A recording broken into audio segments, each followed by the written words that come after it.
पिछली किस्त के एंड में जो सीक्रेट स्टेयरकेस खुली थी, अयान डायरी और सिल्वर पॉकेट वॉच हाथ में लिए धीरे धीरे नीचे उतरता है। ऊपर वाला कमरा अंधेरे में गायब होने लगता है। नीचे पहुंचते ही अयान एक बहुत बड़े हॉल में दाखिल हो जाता है। ये जगह हवेली के बाकी हिस्सों से बिल्कुल अलग है। चारों तरफ हज़ारों पुरानी घड़ियां हवा में तैर रही हैं। अजीब सी रोशनी पूरे हॉल में फैल रही है। अयान डायरी खोलता है।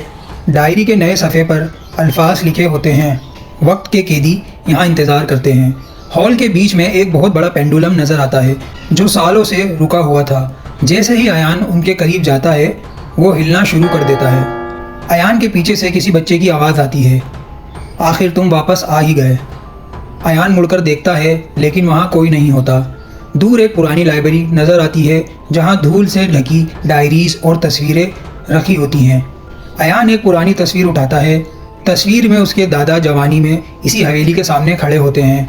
तस्वीर के पीछे लिखा होता है, अगर तुम ये पढ़ रहे हो तो वक्त दोबारा शुरू हो चुका है। अयान हैरानी से डायरी और तस्वीर को देखता है। पॉकेट वॉच अचानक बहुत तेज़ चमकने लगती है। अचानक उसके सामने वही 8 साल का बच्चा नज़र आता है, लेकिन इस बार वो मिरर के अंदर नहीं बल्कि असल में हॉल के दूसरे किनारे पर खड़ा होता है। बच्चा धीरे से कहता है, मैं भी कभी तुम्हारी तरह था। अयान गुस्से और डर के साथ पूछता है, तुम बताते नहीं, तुम हो कौन? बच्चा जवाब देता है, मैं पहला कैदी हूँ। हॉल की दीवारें हिलने लगती हैं और हवा में तैरती घड़ियों के अंदर पुराने लोगों के चेहरे नज़र आने लगते हैं। अयान देखता है कि उन चेहरों में एक चेहरा उसके दादा का भी है। बच्चा अयान को हॉल के आखिर में मौजूद एक बहुत बड़े दरवाजे की तरफ ले जाता है। दरवाजे पर पुराने अल्फाज लिखे होते हैं, यहाँ से वापस सिर्फ एक शख्स जा सकता है। जैसे ही अयान दरवाजे को हाथ लगाता है उसके दिमाग में पुरानी यादें फ्लैश होने लगती हैं। उसे नज़र आता है कि उसका दादा भी कभी इस जगह खड़ा था। बच्चा कहता है, तुम्हारे ख़ानदान ने इस राज को छुपाया था। अयान डायरी के आखिरी सफ़े खोलता है और उसमें अपने बचपन की तस्वीर देखकर हैरान रह जाता है। तस्वीर के नीचे सिर्फ एक जुमला लिखा होता है, आखिरी कैदी आ चुका है।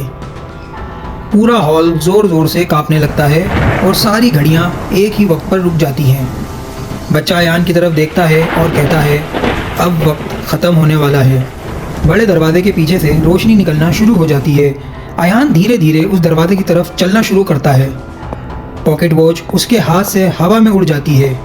बड़ा दरवाज़ा धीरे धीरे खुलता है और उसके पीछे एक पुराना गांव नज़र आता है जो कई साल पुराना लगता है। अयान दरवाजे के सामने खड़ा होता है।